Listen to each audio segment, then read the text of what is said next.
Hello, my name is Paul Mugen. I've developed an online component of my blended learning system, and I'd like to share with you some of the challenges I've experienced. But first, I would like to share this.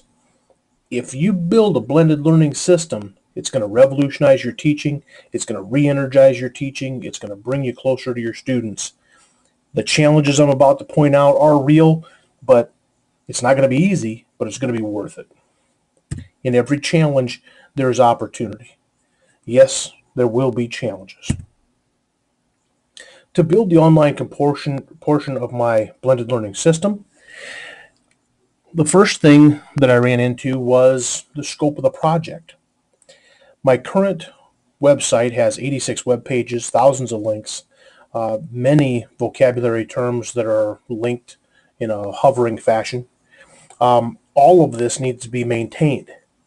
And this is a huge project, to be sure.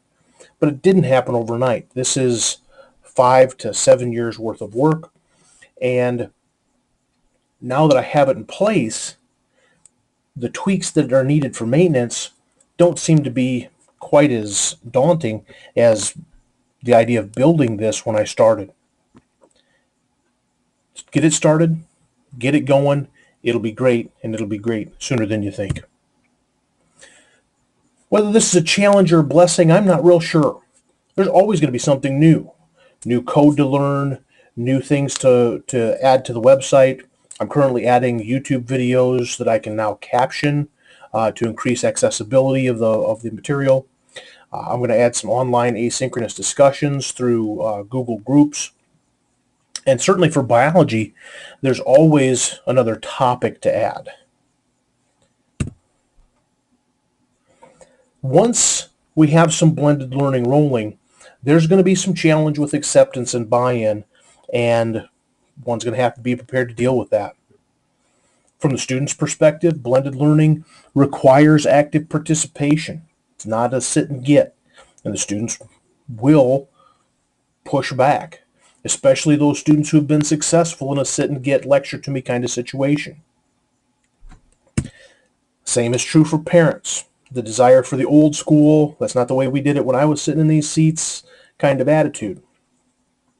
All of which requires a little bit of front loading, a little bit of education. This is how we're teaching this. This is why we're doing it. And this is the positive side of the new system that we're going to. It was interesting to me to find that there was some challenge in my colleagues. A desire for a standardized system, that we should all be using Canvas, or that we should all be using the same learning management system. That kind of standardization is safe, it's secure. I think it is desired many times, but if that's not going the same direction you're going, be prepared to swim against the current a little bit. And recently, there have been some articles that have suggested that blended learning is maybe not the cure-all that some have said it is. I will admit right now, it's not. It's a great way to teach. I absolutely love it. It's another effective way to teach students.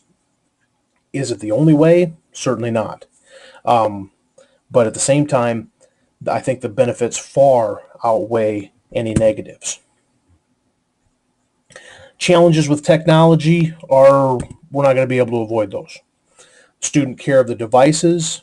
Is their device charged? Is it broken? Is it lost? Is it confiscated by the office? Has it, I used the list of excuses from the Blues Brothers movie. But all of those things we can work around or somehow supplement. Hey, my Chromebook's not charged. Here's a charger. Go plug it in. Okay, my iPad's broken. Here, use mine. Confiscation by the office due to misbehavior. Got to be a policy discussion about that. It's difficult for me to plan to use the devices in my classroom if randomly a kid's going to come to my room without a device. School and web access. Have a plan B in case there's a sudden outage at school. and be able to deal with the student's lack of access if that's the case. In the Waverly Shell Rock system, we have a variety of students in rural areas that don't have internet access. Those kids are going to have to use the school's Wi-Fi, use the coffee shop's Wi-Fi, use the Hy-Vee deli's Wi-Fi. They might have to go to the public library. We all have internet access. It's just not all equally convenient. Website issues. If there's a paid website that a service that one is using, be prepared for that thing to once every 5 years have a shutdown, have some sort of challenge to it, and be ready to roll with the punches. The most common website issue I run into is dead links.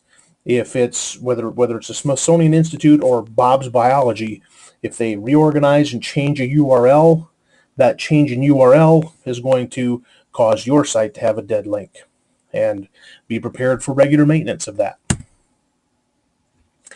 On a rare occasion, there might be an apocalyptic event.